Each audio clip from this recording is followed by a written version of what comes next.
Hi guys, welcome back to my channel. If you are interested in trying out Kali Linux alongside with your Windows 11 system, you are in the right place. Today I will show you a dual boot Kali Linux with Windows 11. These methods will let you run both operating systems on the same computer. It's perfect for people who want to try Kali Linux while keeping their existing Windows setup. So let's get started. First, we need to get the Kali Linux ISO file. So open your web browser and search for Kali Linux.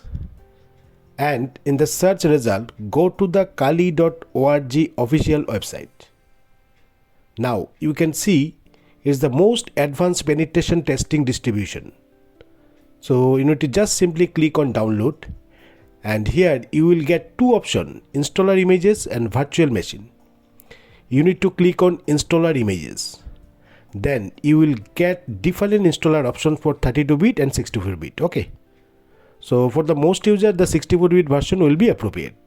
So if you are having the 64-bit version, simply click on the download arrow and your download should start automatically. And you can see it's around 4 GB of size.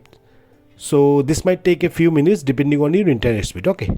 But I have already downloaded this file earlier, so I am going to cancel the downloading process. Okay.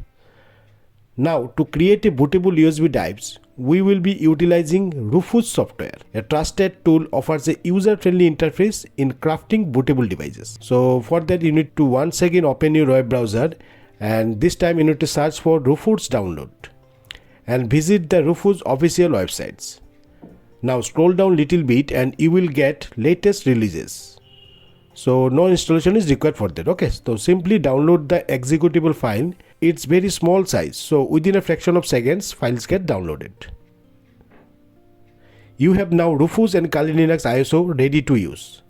Now plug in your USB drive into your computer and make sure it's at least 8 GB of size, and that you don't need any of the data on it, as Rufus will erase everything. Okay. Now open the downloaded Rufus software. Click no on Rufus updated policy message that appears, and Rufus page will appear on your screen. Click the drop down arrow under device options and choose your USB device. It will appear here. Now click the select button next to boot selection. Then navigate to where you downloaded the Kali Linux ISO file and select it. Click on open. Under partition scheme and target system type, choose GPT for UEFI system for the most modern system. Okay. Or either you can choose MBR for older BIOS systems if you have older PC. Okay. You can keep everything as it is. Finally click the big start button to begin creating the bootable drive. If warning message appears, click OK to grant Rufus permission to delete all data present on your USB drive. Rufus will now start creating the bootable USB drive. This process might take some time depending on your system speed and the size of your ISO file. Once the process is complete, you will see the ready message with a green background under the status section. That means it's completed. Now click on close button to exit the tool. Before we install Kali Linux in our system, we need to make some space on our hard drive. So here you can see I have only 2 drives in my PC, so that I don't have any free space now. That's why I am going to make another partition in C drive. Okay, so for that right click on the start button and select disk management from the list.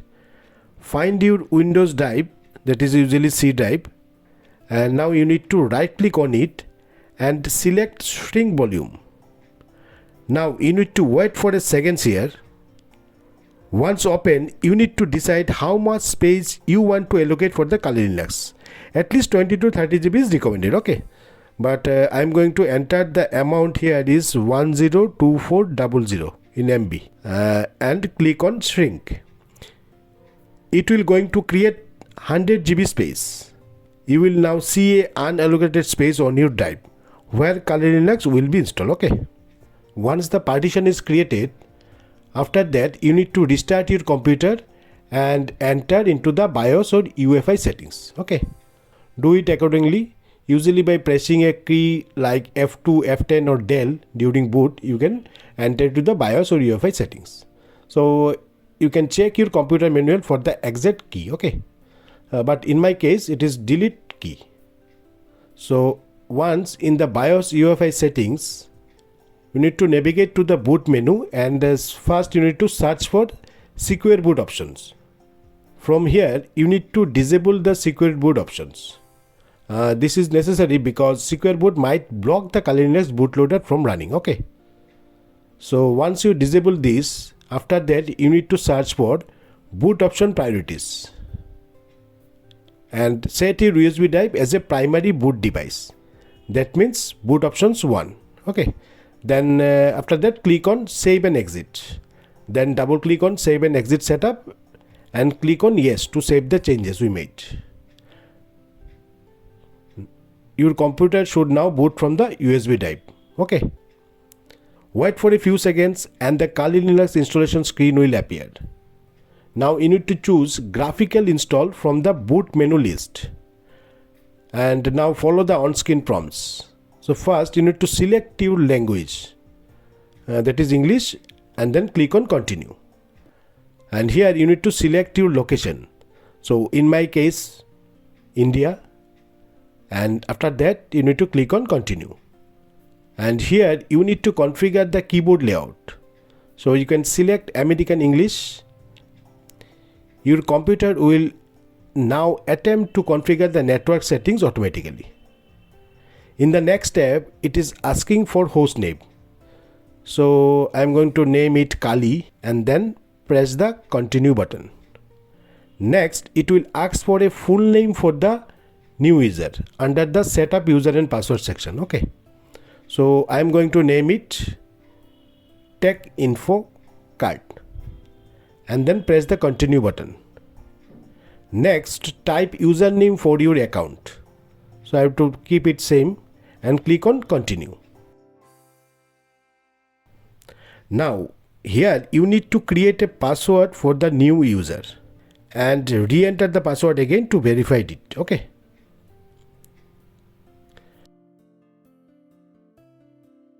Now you will be asked to select a partition method.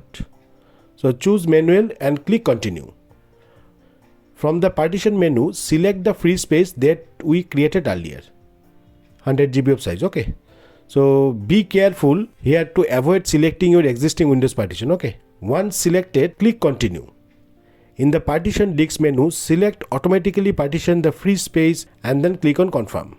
Choose all files in one partition, recommended for new user, and click continue. Then you can click finish partition and write changes to disks. Then confirm by selecting yes to write the changes to the disks. Partitioning and formatting will now begin. This may take some time, so please be patient.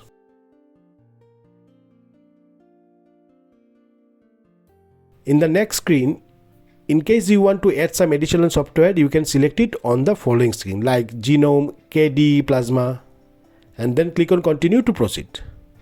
The installation process can take some time.